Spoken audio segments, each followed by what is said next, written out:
दोस्तों, अभी तक हम लोगों ने ब्रह्मांड के कुछ हिस्से का ही अध्ययन किया है। आज भी हम लोगों को ब्रह्मांड के 95% हिस्से का खोज करना बाकी है।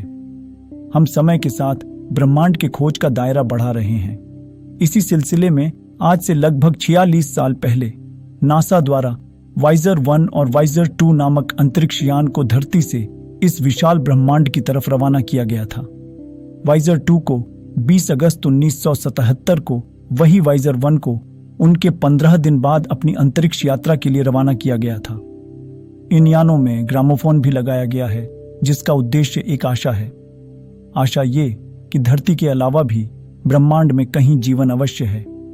यात्रा करते करते जब किसी और सभ्यता को हमारा वाइजर मिले तो उसे मानवीय सभ्यता की एक झलक इन ग्रामोफोन रिकॉर्ड के जरिए मिले। यानी वाइजर सिर्फ एक अंतरिक्ष अभियान नहीं, बल्कि सुदूर ब्रह्मांड को भेजा गया मानवता का संदेश भी है। ये ग्रामोफोन 12 इंच की सोना परत वाली तांबे की डिस्क है।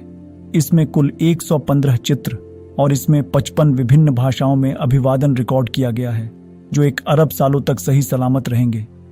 तो चलो जानते हैं कि अपने 46 साल के लंबे यात्रा में ये दोनों अंतरिक्ष यान ने हमें क्या जानकारी दी और ये अभी तक कितने यात्रा कर चुके हैं।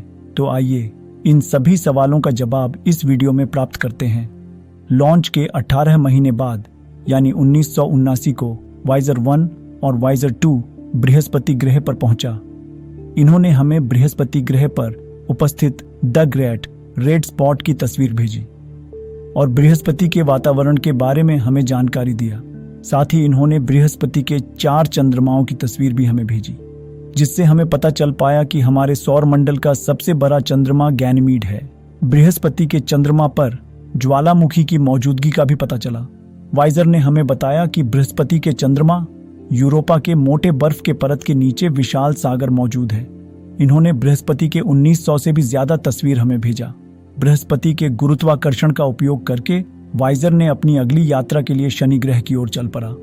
वाइजर 1 नवंबर 1980 में शनि ग्रह पर पहुंचा और 12 नवंबर को वाइजर 1 शनि से अपनी निकटतम दूरी 1,24,000 किलोमीटर पर था। वाइजर 1 और वाइजर 2 ने शनि ग्रह के साथ साथ शनि के रिंग की संरचना और रचना का अध्ययन किया और उन्होंने शनि के रिंग में मौजूद कई छोटे चंद्रमाओं की खोज की। शनि के कई चंद्रमाओं के बारे में भी जानकारी प्रदान की।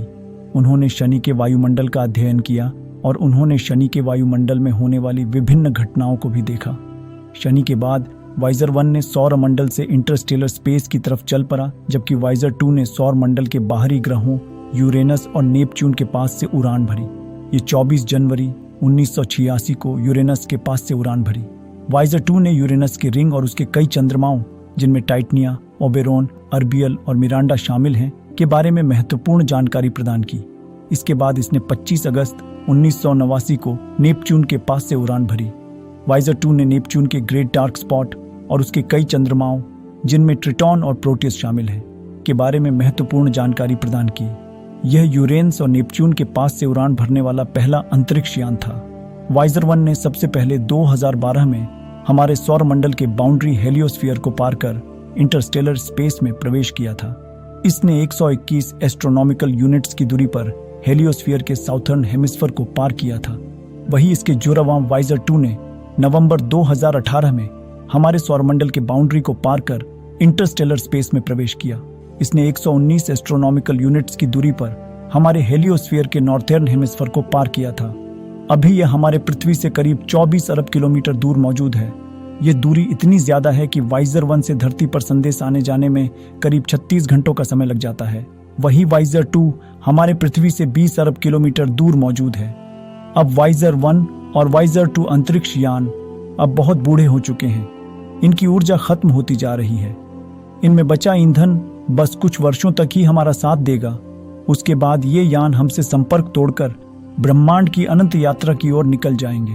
इन दोनों यान की खास बात यह है कि ये यान ईंधन के ना रहने पर भी कई हजारों साल तक ऐसे ही विचरते रहेंगे, जब तक कोई चीज इनसे टकराकर इन्हें नष्ट न कर दे। दोस्तों, अगर आपको यह वीडियो उपयोगी और ज्ञानवर्धक लगा हो तो इस वीडियो को लाइक करें और इसी तरह के वीडियो देखने के लिए हमारे चैनल ड्राइव ब्रेन को जरूर सब्सक्राइब करें। धन्यवाद।